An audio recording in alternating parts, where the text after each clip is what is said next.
enze ngamba dakantu kenga bwagira bwana we bugira we bwefukula so minister nga ye wempisa alina abana Sarah Opendi honorable minister wa Tororo nagamba no wabachala te moso okitegeera so wano we yasinzide. Of course we've looked for Shiba. Shiba nakola submission ye. First of all, I am a performer. My role is to sing.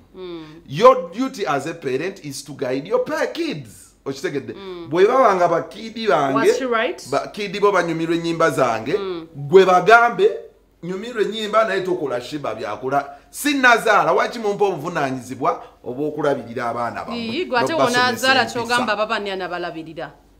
And that is where also I got a problem. Okay, what would you feel as a mother if you produce no sanga nti omwana wo maybe ayina ebintu byalaba byotandyagadde alabe? Actually, what was a statement eyo nze ndaze nti simply because she has not given kid back. It's not about giving so she doesn't care about those who have kids. No. Sometimes Jackson chiri kuzaala basinga kufere tunaba kuzaala. But at least I would know ono mwana muto ne sentia mu maso ge. You understand? Chichagamba ayimba bibye. Tabagamba mukupe byange. Tonazala tekikujjako nti oli mukyala. I wouldn't blame her because that's her personality. Ennyambala yefe natumanyi Shiba nti watu bayambala. But I believe to obogenda mbana maybe you know Bumba chiriko kuyita ku mukolo no jira mukasikati akakomeno just because you came to perform. Just because you perform and that's your swag. Toya ulanti kati oli ku mukolo toya ulanti kati kuwalu wayambala empale mpamvu.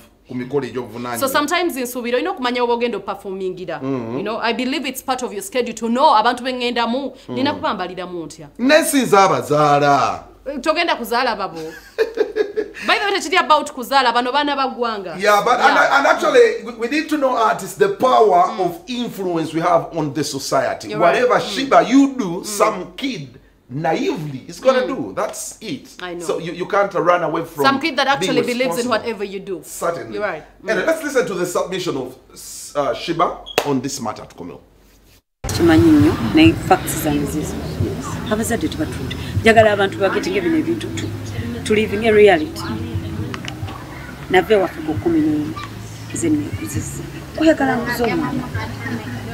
Tuzo obwana wo mugambe Shibola abantu omwagala. Mwagale ko music naye toyambala nanga bwakola ki.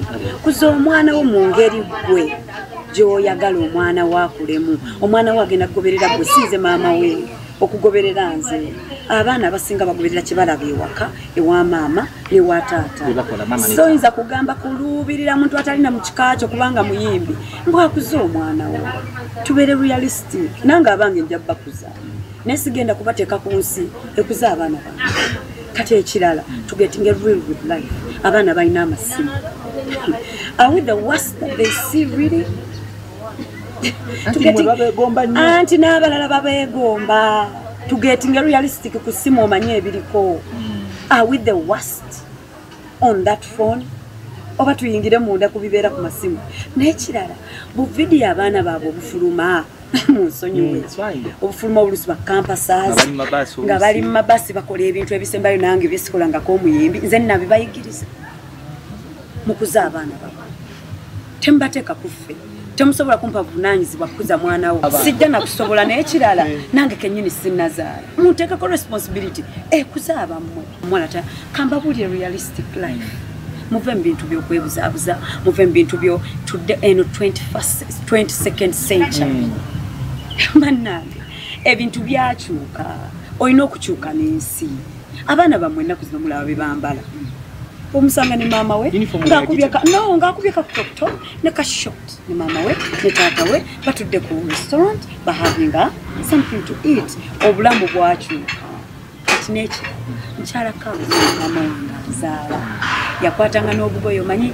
nga bonaakunganya 200 n'ogenda mu butale buno obwabeerangayo olwokubiri obw'omubuulo kati nayiga ku ssomero nga ninayo ebisatu byange nampita eyo mu obwo obutale ne mikwano gyange na mukwano gwa bali bamwita bali bawalisanga ajikaliza sigenda kwambalira mpale wama togenda kwambalira mpale wano sama guess what si yanjigiriza kyenkola nakula nenchuzinga path nenchuzinga what I'm comfortable with as a woman kati n'omwana wo mulaba naye ate saaluzinga morals mama wange ze yakola kino naye ng'omuntu yenna bw'akula tuzaala abantu ngera mama wange yanzaala naye yazaala muntu si mwoyo nange nyina ebintu ebyange ngo ndi individual mulala okuva mama wange ayina morals eyakkiririzaamu ze sikkiririzaamu naye tekitufuula nti mama wange teyanjiriza mpisa beyond where ngenda okuva ewaka nga netuwulidde mu mirror ankyuse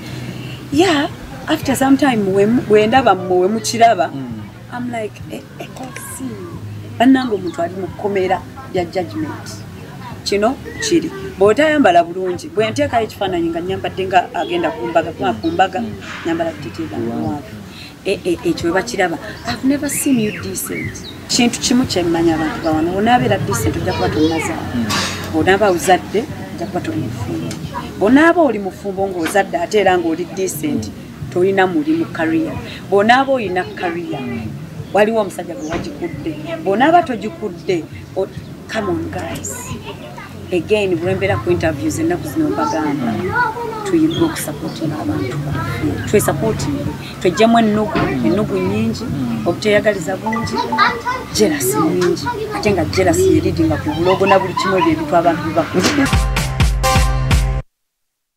Okay, that is baby girl Shiba Karungi. Buli muntu aba n'endowooza ye, so nze sira kwagala kwakanya ndowooza ya muntu. Waliwo kyali wange bamuyita Walter yategeka Shiba kandolindoli. Abasajja nga beesunze mbu okumulabako nga yambadde buno bupatra era baali basasudde. Ne tudea ekyaba disappointing Shiba yajja yambadde okugandula era ne bava nga beemulugunya. Nkolo teyali mu mudzi bambi. Teyali mu mudzi. So sometimes mwe mu demanding ennyambala gye yanditutte eri mukandolindoli ate gye yatutte ku high school ate ya high school n'agireka ekandolindoli n'agitwala that is wabula ate ku nsonga ze zimu ayogedde ku kyokwewagira Jackster